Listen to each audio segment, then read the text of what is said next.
Hi, it's Mrs. Arroyo, and today I'm reading The Best Seat in Second Grade by Katharine Kenah, pictures by Abby Carter.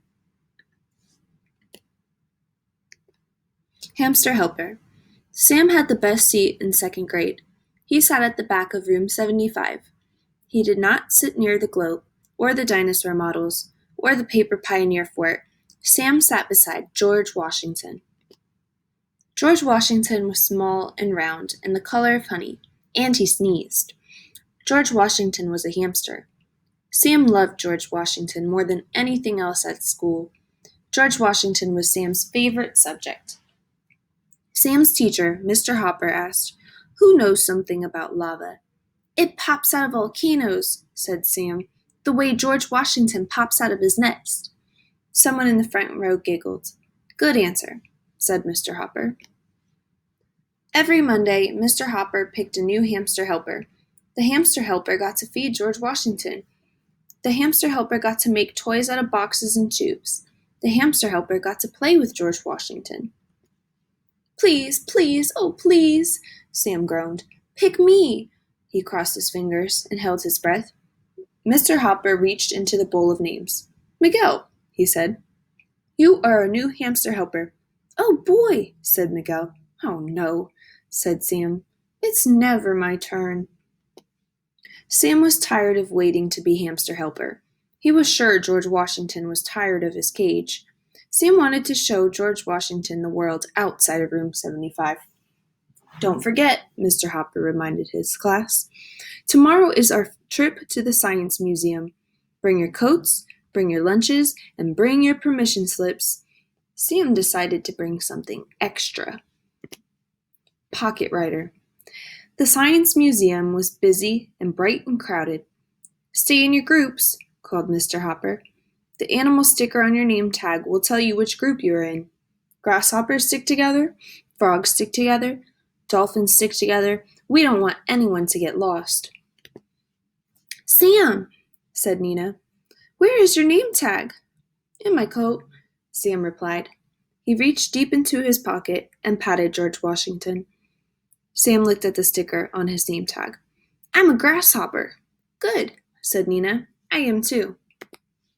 The grasshoppers and frogs and dolphins hung up their coats. "Sam," said Ollie, "it's warm in here. Why don't you take off your coat?" "I can't," Sam said quickly. "I might catch a cold." George Washington sneezed. "Hurry up," called Sophie. "We are going to the star show at the planetarium." Sam followed the other grasshoppers. He walked slowly and kept his hand over his pocket. The planetarium was round and dark. The class wiggled and waited in rows of seats.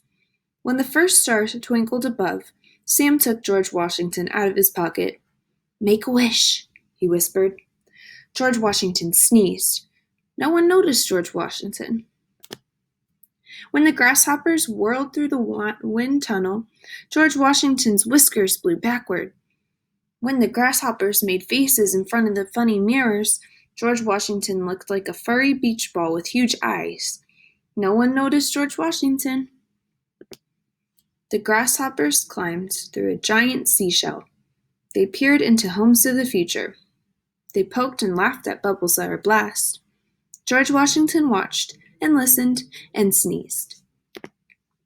Finally, Ollie sat on a bench.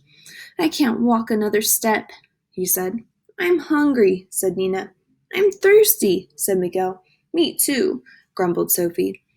Sam did not want to eat lunch. George Washington might smell something yummy and pop right out of his pocket. "I'll catch up with you later," Sam said as he dashed down the hall. "But Sam," Nina called, "where are you going? Grasshoppers are supposed to stick together." The animal zone. Sam ran upstairs and saw a sign for the animal zone. He took a deep breath and said, "Wait until you see what is here." Sam held up George Washington in front of each display. They looked at baby rabbits and baby chicks. George Washington sneezed. "Don't look," Sam whispered when they reached a tank of boa constrictors. George Washington trembled. "Now," said Sam, "here is the best place of all." The hamster habitat was a jumble of tubes and tunnels. There were hamster-sized wheels and ladders and slides. Hamsters were everywhere. They were all small. They were all round. They were all the color of honey. "Look," Sam whispered to George Washington. "Family." Footsteps clattered down the hall as the rest of the grasshoppers rushed toward Sam. "There you are, Sam," they shouted. "Are you all right?" "I'm fine," said Sam. "I was just showing the hamsters to—" He stopped talking. George Washington was in his hands. George Washington was right in front of Ollie, Miguel, Sophie, and Nina. Everyone noticed George Washington. "Sam!" cried Nina. "What have you done?" Before he could answer, George Washington jumped out of Sam's hands and into the hamster habitat, Sam's favorite subject. Sam screamed. He did not move. "Oh no!" Sophie groaned.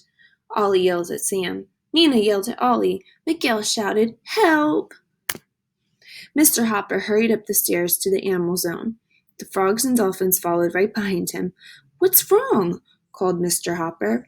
The grasshoppers pointed to Sam. He pointed to the hamster habitat. Sam moaned. "He is gone." "Who?" asked Mr. Hopper. "George Washington," mumbled Sam. "He's in there." Everybody stared at the sea of busy hamsters. "There are too many of them," said the frogs. "We'll never find him," said the dolphins. "We have to try," said the grasshoppers. Sam's whole class spread out around the sides of the hamster habitat, looking for something small, said Ollie. "And round," said Miguel. "And the color of honey," said Sophie. They looked and looked at hamsters climbing and digging, at hamsters spinning and grooming, at hamsters drinking and eating and sleeping.